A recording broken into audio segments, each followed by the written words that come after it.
everyone, welcome back to Biotech Wali.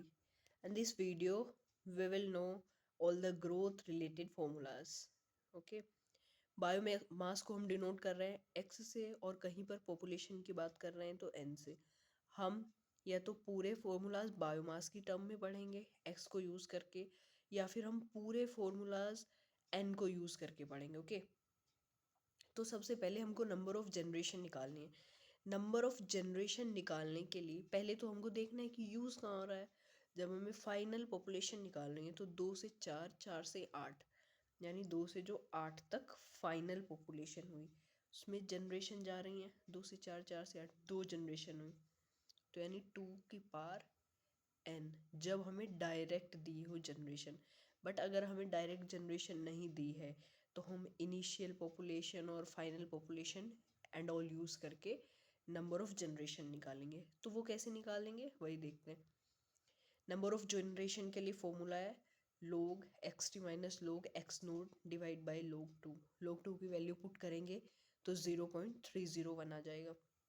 हमारे पास already बहुत सारे फॉर्मूलाज हैं और हमने इनको डिराइव किया है। जिस भी वीडियो में हमने इनको डिराइव किया है आप वहाँ से पूरा डिटेल देख लेंगे। यहाँ पर जस्ट फॉर्मूला बताया जाएगा क्योंकि मोस्ट इम्पोर्टेंट है गेट बायोटेक्नोलॉजी के लिए। ओके, नेक्स्ट सेकेंड है, इसी को थोड़ा मॉडिफाई किया है, कुछ नहीं किया है, आप देख सकते हैं। log xt minus log x nought को हमने अनदर फॉर्म में लिखा है log xt by x nought, और जस्ट सिंपली log 2 की वैल्यू लिखी है। अब हम 1/0.301 को, अगर 1 से 0.301 को डिवाइड कर देंगे तो सिंपली 3.3 आ जाएगा। 3.3 log xt by x nought, इस फॉर्म में हमने लिखा है। अब नेक्स्ट हमको ग्रोथ रेट कांस्टेंट हमने यूजिंग नंबर ऑफ जनरेशन करके कैलकुलेट किया है।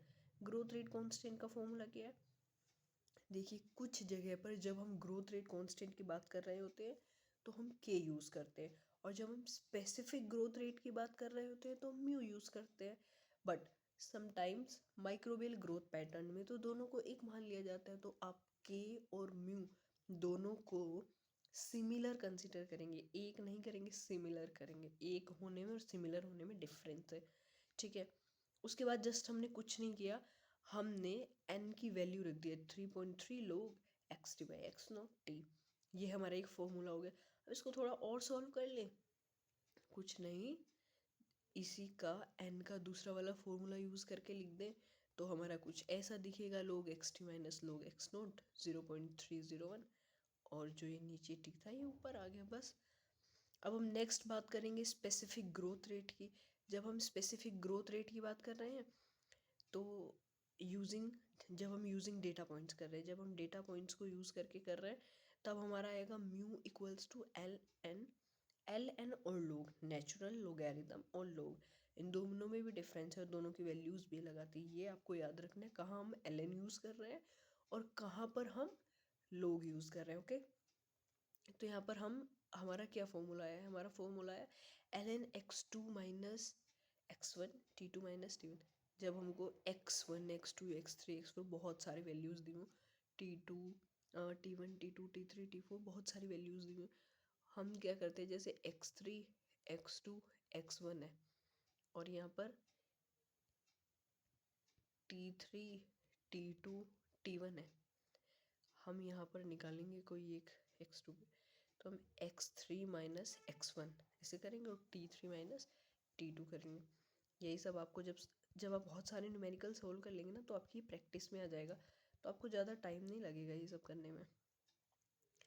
फिर to calculate specific growth rate using Euler's number, Euler's number आपने यूज़ किया था, यूलर्स नंबर यूज़ करके आपने ए की निकाली थी, ये आ गई हमारी x t equals to x nought e mu t, ये वाली यूलर्स वाली इक्वेशन थी, ठीक है। इसको भी इसमें हम वैल्यूज़ रख के तो भी स्पेसिफिक ग्रोथ रेट निकाल सकते हैं। नेक्स्ट है डबलिंग टाइम। डबलिंग टाइम कैसे कैलकुलेट करना है, to calculate doubling time using exponential equation. Exponential equation को यूज़ करके भी हम डबलिंग टाइम कैलकुलेट कर सकते हैं। वो कैसे, x t equals to x nought e mu t है, एक्स टी इक्वल्स टू किसी एक टाइम पे एक्स टी 2 एक्स नोट के इक्वल हो जा रहा है, फिर उसको हमने सॉल्व किया, एक्स टी इक्वल है x nought e mu t के, x t two x nought के भी इक्वल है, तो इन दोनों को हमने इसको 1 लेके और इसको 2 लेके इक्वल रख दिया और हमारा ये आ गया। हमने यहाँ पर लोग लिया, नेचुरल लोगेरिथम लिया और हमारा ये आ गया। तो एक फॉर्मूला है 0.693 by mu equals to t, और इसी का सेकंड फॉर्मूला है जो कि हम यूजिंग नंबर ऑफ जनरेशन करके निकाल सकते हैं। तो हमने यूलर्स इक्वेशन से किया है, नेक्स्ट हम नंबर ऑफ जनरेशन करके भी निकाल सकते हैं। ये है 0.693 by mu equals to g, इससे भी कर सकते हैं। To calculate the doubling time using number of generation, number of generation अभी आपने पीछे के पढ़ा था ना, ग्रोथ क्या होता है, number of generation per unit time, वही फॉर्मूला है, कुछ नहीं किया, n की वैल्यू रख दी और जब हमने इसमें n की वैल्यू रख दी यहाँ पर, ठीक है, उसके बाद एक्स टी की वैल्यू रख दी, एक्स टी की 2x नोट है, किसी एक टाइम पे जब ग्रोथ डबल हो जा रही है, जब ग्रोथ डबल हो जा रही है तो क्या हो जा रहा है हमारा 2x नोट, वही हमने वैल्यू रखी, इसको सॉल्व किया, देन वी गेट, क्या मिला हमको, ये मिल गया हमको mu equals to 1/t। Simple formula है, इजली याद रहेगा, ठीक है। तो डबलिंग टाइम के दो फॉर्मूले आ गए, t इक्वल्स टू 0.693 और mu equals to 1/t। Okay, next है मोनोड इक्वेशन रिलेटेड फॉर्मूलाज। अगर हम सिंगल सबस्ट्रेट की बात कर रहे हैं तो हम क्या करेंगे, बस मोनोड इक्वेशन का यूज़ कर लेना है, mu equals to mu max into S by K S plus S, substrate है, मैक्सिमम स्पेसिफिक ग्रोथ रेट है और सबस्ट्रेट हाफ सबस्ट्रेट की कंसंट्रेशन है, ये सब हमको यूज़ करना है।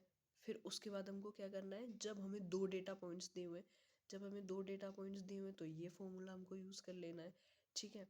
और अगर दो सबस्ट्रेट की बात कर रहा है, अगर दो सबस्ट्रेट की बात कर रहा है तो हमको क्या करना है, S1 और S2 हम ये दो सबस्ट्रेट कंसिडर कर लेने हैं जब ये दो की बात कर रहा है, ठीक है।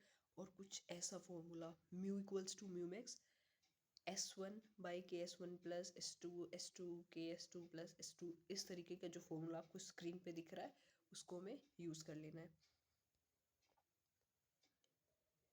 नेक्स्ट है जब हाई सबस्ट्रेट है, जब हाई सबस्ट्रेट है तो हम के एस को नेग्लेक्ट कर देंगे और मोनोड इक्वेशन में वैल्यूज़ पुट करके हमारा कुछ ऐसा आ जाएगा,